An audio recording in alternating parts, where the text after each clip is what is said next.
শুনবে, কথাটা কিন্তু যথার্থ সত্যি কথা।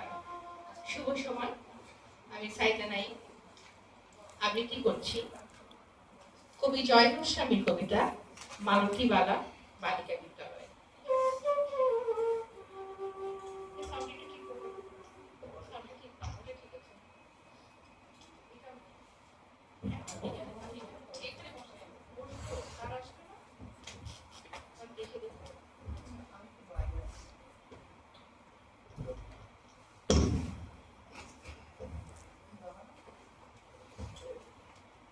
বেণী মাধব, বেণী মাধব, তোমার বাড়ি যাব। বেণী মাধব, তুমি কি আর আমার কথা ভাবো?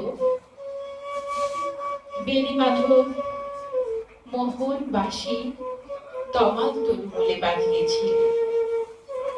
আমি তখন মালতী স্কুলে ডেস্কে বসে অঙ্ক করি।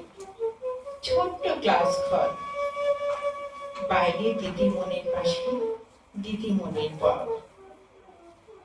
আমি তখন নবম শ্রেণী, আমি তখন শাড়ি। আলাপ হলো বেণী মাধব সুলেখাদের বাড়ি। বেণী মাধব, বেণী মাধব, লেখাপড়ায় ভালো। শহর থেকে বেড়াতে এলে আমার রং কালো। তোমায় দেখে এক দৌড়ে পালিয়ে গেছি ঘরে। বেণী মাধব, আমার বাবা দোকানে কাজ করে। কুঞ্জে অলি কুঞ্জে তবু ফুটেছে মঞ্জুরি। সন্ধে বেলা পড়তে বসে অঙ্কে ভুল করি। আমি তখন নবম শ্রেণী, আমি তখন 16। ব্রিজের ধারে বেণী মাধব লুকিয়ে দেখা হলো। বেণী মাধব, বেণী মাধব, এতদিন পরে সত্যি বলো, সেসব কথা এখনো মনে পড়ে?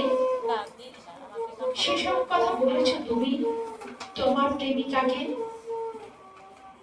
আমি কেবল একটি দিন তোমার পাশে তাকে দেখেছিলাম আলোর নিচে, অপূর্ব সে আলো। স্বীকার করি দুজনকেই মানিয়েছিল ভালো। জুড়িয়ে দিল চোখ আমার, পরিয়ে দিল চোখ। বাড়িতে এসে বলেছিলাম ওদের ভালো হোক। রাতে এখন ঘুমোতে যাই একতলার ঘরে।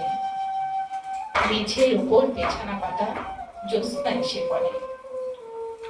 আমার পরে জীবন ছিল চোরা পথের বাঁকে মিলিয়ে গেছে।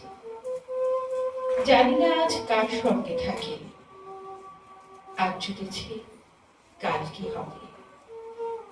কালের ঘরে শুনি আমি এখন এ পাড়ায় সেরাই দিদিমণি। তবু আগুন, বেণী মাধব, আগুন জ্বলে কই। কেমন হবে আমিও যদি নষ্ট হয়ে হই।